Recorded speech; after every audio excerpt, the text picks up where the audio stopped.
The views and opinions of this broadcast do not reflect the views and opinions of Armed Media, New Productions, and its affiliates. Enjoy the show. Pump up the volume on your parenting with Parent Pump Radio. Tune into something different that makes a difference. At Parent Pump Radio, instead of a ripple, we choose to create a splash. Get energized, get inspired, and get informed with how to parent in the new millennium. With your host and parent coach super guide, Jacqueline T.D. Huynh. Hi, this is Jacqueline T.D. Huynh. Welcome to Parent Pump Radio. Please check the show notes to see how I can help you create cash flow now through real estate investing and leave a profound legacy in life, leadership, and wealth to your loved ones. You'll find links to my website, integrativeminds.com, in the show notes.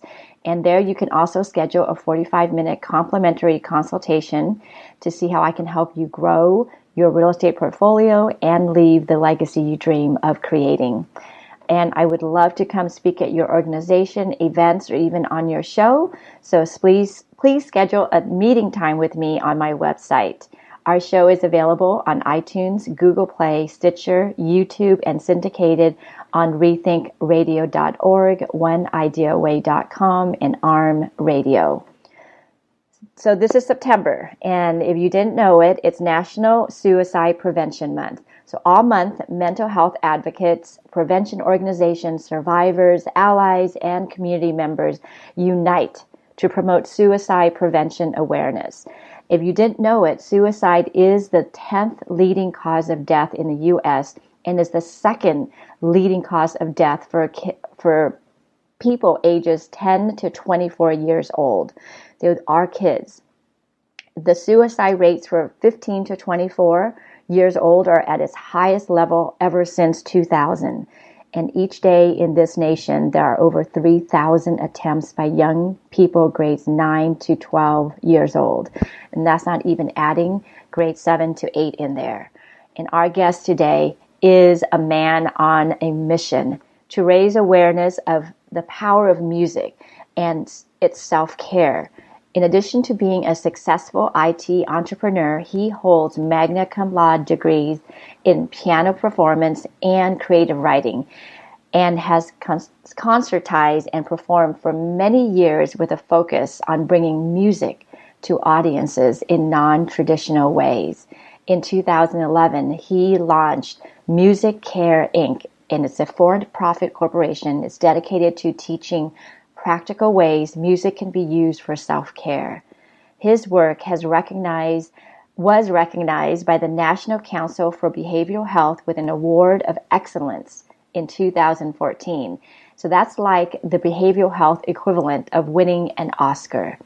And when he talks about music and self-care, he speaks with gentle conviction and from real experience. So ladies and gentlemen, I'd like to introduce you to Bill Protzmann. Hi, Bill. Good morning, Jacqueline. How are you? I'm doing great. So before we get into that, today's 9/11. So I wanted to, for me, pay tribute to the past and put some hope for the future. I want to honor those who perish, all those who put their lives out there to help, and to all the survivors. I'm sending you love and light. Thank you. I join you in that, Jacqueline. I remember that morning because my daughter called and woke me up and said, "Dad, turn on the TV." I remember that morning too. I had a friend who called me the same thing, and they said, "Oh my gosh, you got to turn on the TV." And that was right after the first tower was hit. Yes. And I literally watched the second tower. Yeah, I didn't go any. I don't remember what else I was doing that morning, but everything stopped. Yeah, everything stopped.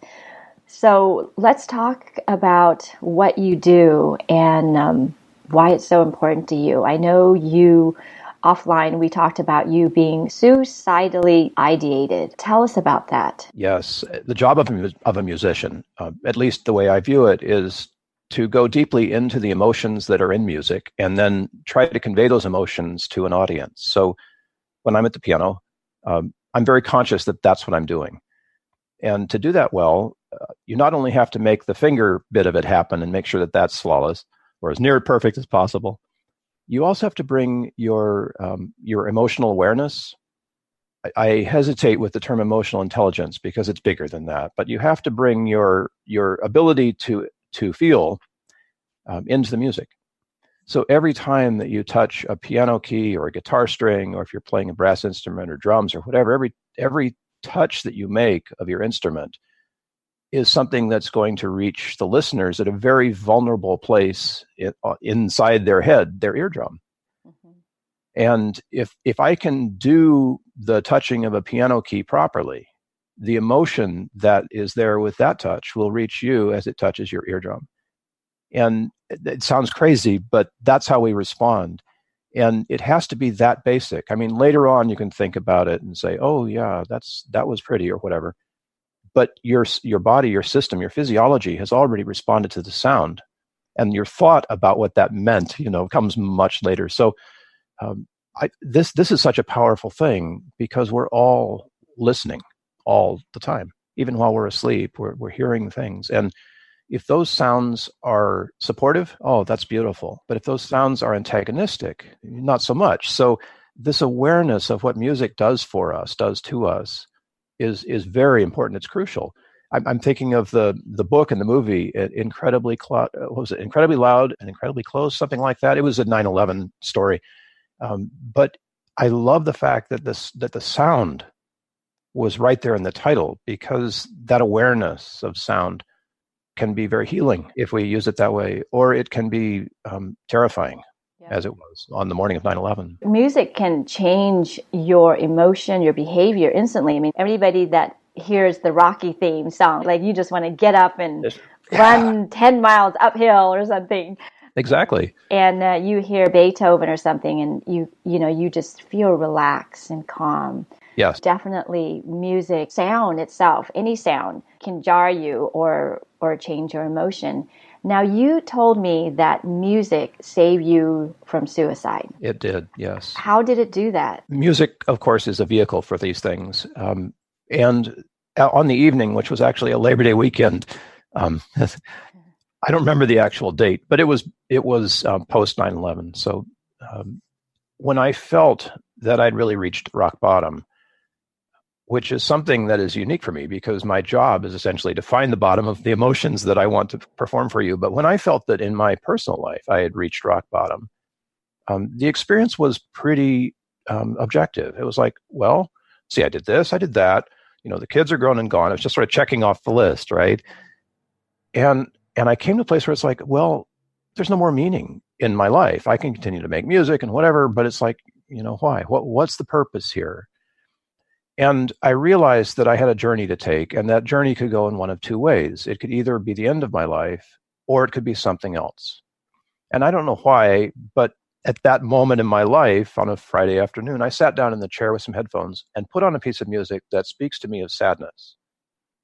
I heard it years ago, and I've learned to play it, and it's Rachmaninoff. Yes. It's this beautiful Etude Tableau by Rachmaninoff, and I just let it play on repeat. I was willing to be present. And what happened, of course, was I started to weep. I just had this flood of emotion, which for me was the emotion that's in the music.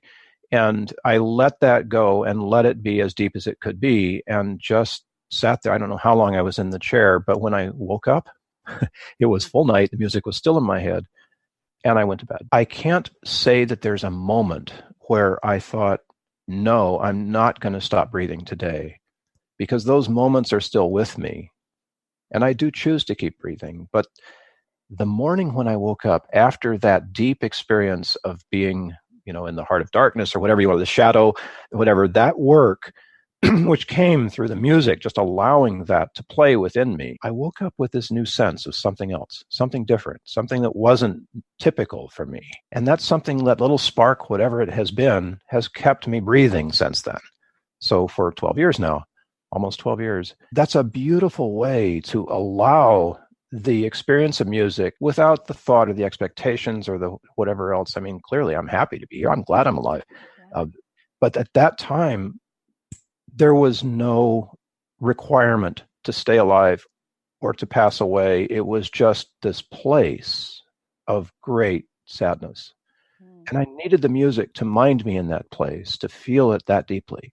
to sort of let it wash through me and to transform that emotion. Now, I'm still deeply sad. I mean, there are times where I go there, but that practice of allowing the music to have a deep emotional connection for me Sounds was like a very cathartic experience. It was, yeah. I mean, gently, it wasn't the big wow experience that lots of people like to get, in motivation, but it was a cathartic experience because it gave me a meaning. It gave me a spark of hope or whatever it is that makes you want to stay in the game. Letting all that sadness go sort of revealed that spark that was there before. And now it's like even more magnified, to want to talk and bring this to you. In our society, we're not supposed to show sadness. Especially for guys, right? For guys, exactly, because that's some sort of vulnerability, weakness. You start bearing it inside, and music, whatever the sound, the rhythm, there's a power to it that is very washing, like a water kind of sense that will help you bring it out. And we really need it. It sounds like it helped you physically, mentally, emotionally, and even spiritually. Tell us how music, the power of music, can do that. So the practice here is one of allowing the emotions to be expressed, but without a need to act out or to take action based on them. And music is a great and safe way to be able to go in and get those deep emotions and bring them up for experience. I think is the best way of doing it. We know from the science that's going on with things like EMDR and other in trauma therapy that if you can reach a point where the memory becomes separate from the emotional charge, then that's a very healing thing. This process, although it doesn't involve a specific memory, for me usually is that it's like, okay, let's go into the sadness for a while and feel what's there and see if there's any new information down there for us. That willingness and a vehicle to make it happen, whether that's therapy, EMDR, whatever, music, drumming, that's a very powerful experience. And it's so simple and so easy, but we often forget about it because music is in the background or whatever. But to make it present and to stay in the moment with the music as it works on us, that's a new discipline for many people. But you can practice and learn it, become very good at it, and it will bless you in ways you can't even imagine. And I use the word blessing on purpose because there's a spiritual component to it too. Definitely. You can get to places, your soul. I like to meditate to music. It helps me get in touch with that place when I have specific music I use. Now, you talk there's a difference between music therapy and music care. What's Sure. the difference? So in music care, you're on your own. You do this informed, evidence-based, holistic practice of using music as a self-care tool is on your own. So in music therapy, you're with a licensed, board certified, credentialed individual who's been through at least a master's degree and sometimes PhD program. And it's a therapeutic relationship. It's a one-on-one. Mm-hmm. And music care can be learned one-on-one as well, but the practice of it, the real use of it, is something you do when you're not with your therapist. Okay. So a therapist said to me at one time years ago, this was very close to the time that I went through that suicide experience. Around that same time, the therapist said, Bill, there aren't enough of us, meaning therapists, to deal with all of the issues that exist in the world. And that's 2007. Things have gotten any better. No, it's actually gotten worse, and it's moved down in Yes. age group now. I have 3 stepdaughters, and all of them have experienced emotions that it took me years to experience. Well, of course, I'm a guy, so it's a little bit different for men than for women. Women are more open to the experience of emotion. But I've watched all of them go through incredible emotional journeys. And yes, some of them are self-harm and things like that. That seems to be the nature of middle school these days. It was, we were just beating each other up when I was in middle school. Now we're the game's. It's changed. Yeah. Yes. And by the way, you said something about meditating into music. I love that because I feel a meditation when I'm playing. Yeah. I have that experience. Definitely. And that's lovely. People need to realize that meditation doesn't have to be sitting cross-legged in an Om position. I have friends who, when they're running in nature, that's their meditation. I have people who gardening is their meditation. It's a place of alpha wave. That's what I tell people. Yes. When your brain is in alpha wave and it's just calm, relaxed, and you're not thinking of anything else. It's almost like when you're driving on the freeway and you miss that exit that you were supposed to go and you realize you lost the last 5 minutes or something. Yeah. But you're still there, focused. So, yeah. When I feel in that state, when the voices in my head aren't talking, when they're quiet, I know I'm in a place that's that. And it could be doing any activity, mostly at the piano, but it's nice to not have that internal dialogue from time to time. And music is a great way for me to get to that place. Yeah.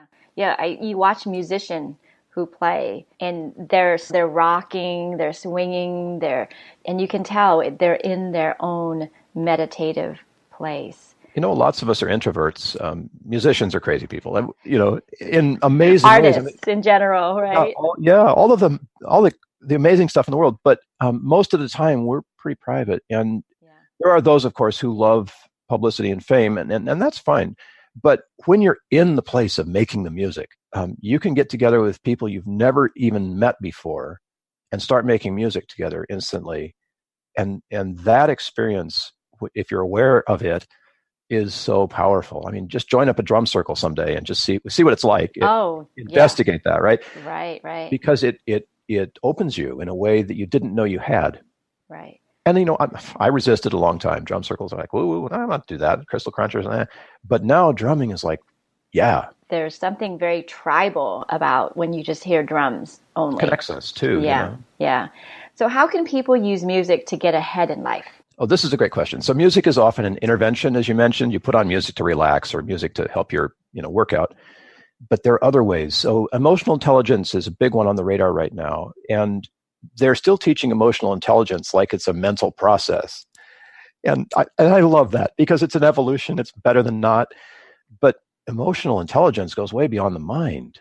I mean, every cell in our body resonates to music. And if you want to find out what your emotions really are, you need to turn off the part of your mind that's the prefrontal cortex, the part that's always analyzing everything. And the only way to do that is to intentionally ignore it. But that's through meditation or jogging or gardening or whatever it is. But music not only lets you shut that down, turn off the internal dialogue, it opens you to the experience of emotions that otherwise might not be safe to experience. Mm-hmm. We know the cultural thing in America is for guys to hold it inside. There are so many men who have been able to open to their experience of emotion without any danger, but in a way that they've never thought about before, because you can't think about it. Somebody will tell you, "Oh, Bill, you should, get in touch with your feelings." Well, and then the guys want to know how, right? Yes, step by step.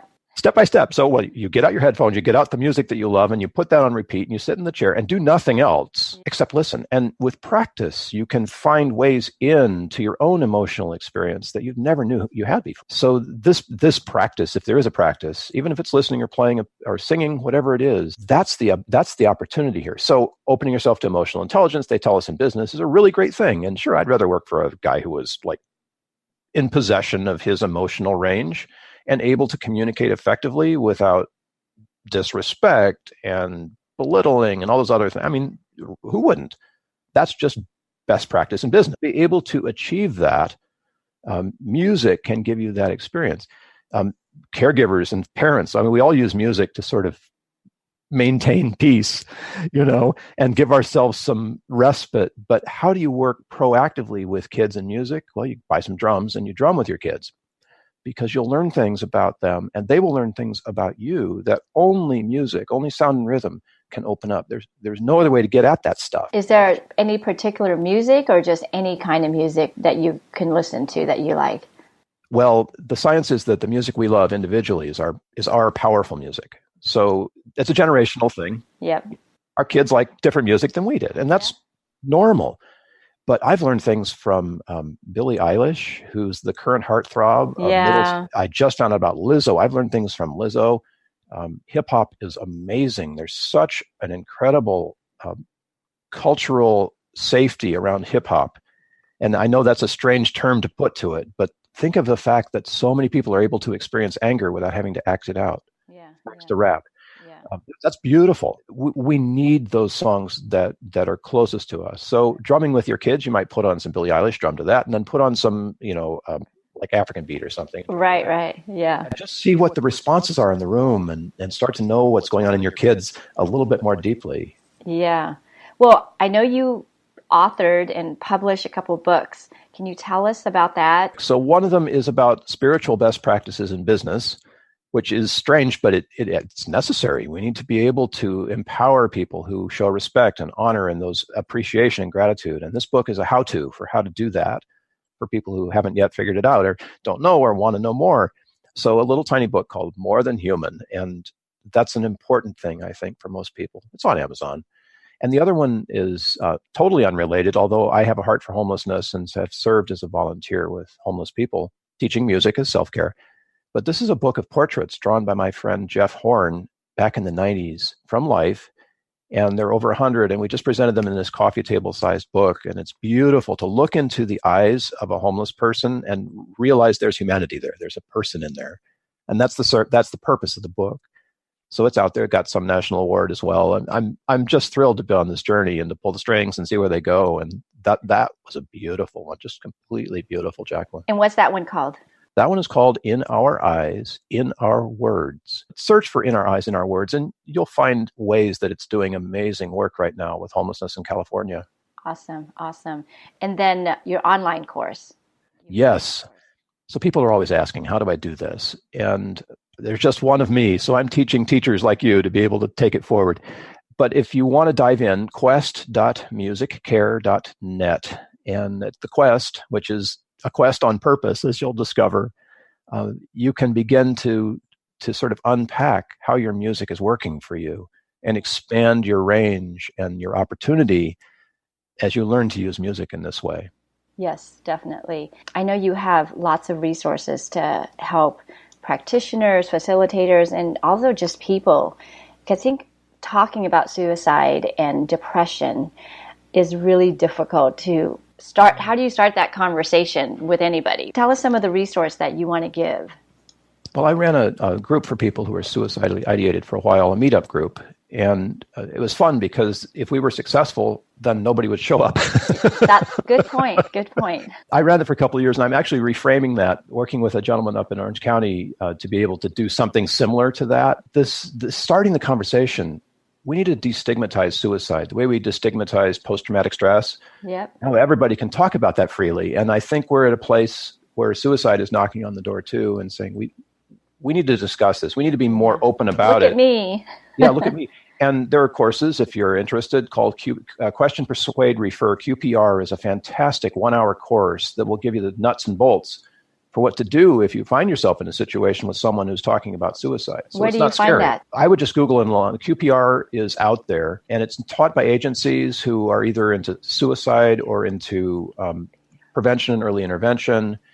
Lots of county agencies are doing this. Lots of nonprofits are doing it. So just Google QPR, and you'll be able to hook up for that. Okay. It's free. It's a great course. Okay. Musiccare.net, the resource guide. Lots of resources at musiccare.net. So if you want to know how to do things with music, that's kind of why I exist. And I give away about 99% of everything that I do. So you can find resources at musiccare.net, the plain old, not the Quest, but the musiccare.net website has a resources tab, including for suicide. So take a look and call me, contact me. I'm available to further this work in any way that makes sense for you. Yeah, we're going to have all of these links in the show notes too for Bill. His webpage is Bill Protzmann. The last name is spelled P like Paul, R-O-T like Tom, Z-M-A-N-N.com. And you can also email Bill at musiccare.net. I think we, like you said, there's a reason why we have a month of suicide awareness. And part of it is having that conversation. And how do you start that conversation? Like, what would you suggest someone do? Well, if you're a parent, it's easier kind of to notice if your kid is off. Obviously, in adolescence, the kids are off because that's what you do as an adolescent. And keeping that communication open is so important to me. So my goal, if there's anything, is to start the communication. And often it doesn't happen with words. It can happen with a guitar. It can happen with drums. One of the things that's cool about our family is that my wife and all the girls sing. So there's this ongoing music that's always happening in the house. And finding the modality, that works best for you as a parent, you're going to use your parental skills and figure that out. It's difficult with business, but with friendships, where it's more of an age level playing ground, it's not a problem to look someone in the eyes and say, "Hey, Jacqueline, is everything okay today?" We can start conversations as simply as that, and you'll most of the time you'll get a yes. But when I've done that, people remember, and they'll come back and say, "Hey, Bill, can we grab some coffee or something?" And maybe the topic never comes up, but the fact that you showed up is huge. I didn't want anyone around when I was feeling suicidal. I didn't, but I didn't want to call my therapist or anything. But I was very grateful that I had people who reached out in that way. Hey, meet me for coffee, or let's walk on the beach or something. Do you have a quote for us? One of your favorite quotes? Oh, I wish I had something pithy to say, but I'm thinking of 9/11, and so much has been said about that. If there's anything that we've learned from 9/11, it's that change is always happening. And I like to say, change your music, change your life. I think that's the most remarkable and simple and safe way that we can sustain change these days, is just to become more full of our emotional authenticity and really own that. Thank you, Bill. I really appreciate your time and what you're giving. And listeners, until next time, always be learning and always be growing. Thank you. Thank you so much for joining us today. Go to parentpumpradio.com and click on the pink box on the top of our homepage to listen to our new and archived shows. To be instantly notified of new episodes, subscribe to our RSS feed. The RSS feed button is located at the top of the page where all our shows are featured. And after listening to the show, go to parentpumpradio.com or our Facebook page to leave your comments, questions, and topic suggestions. Until next time, have a wonderful week.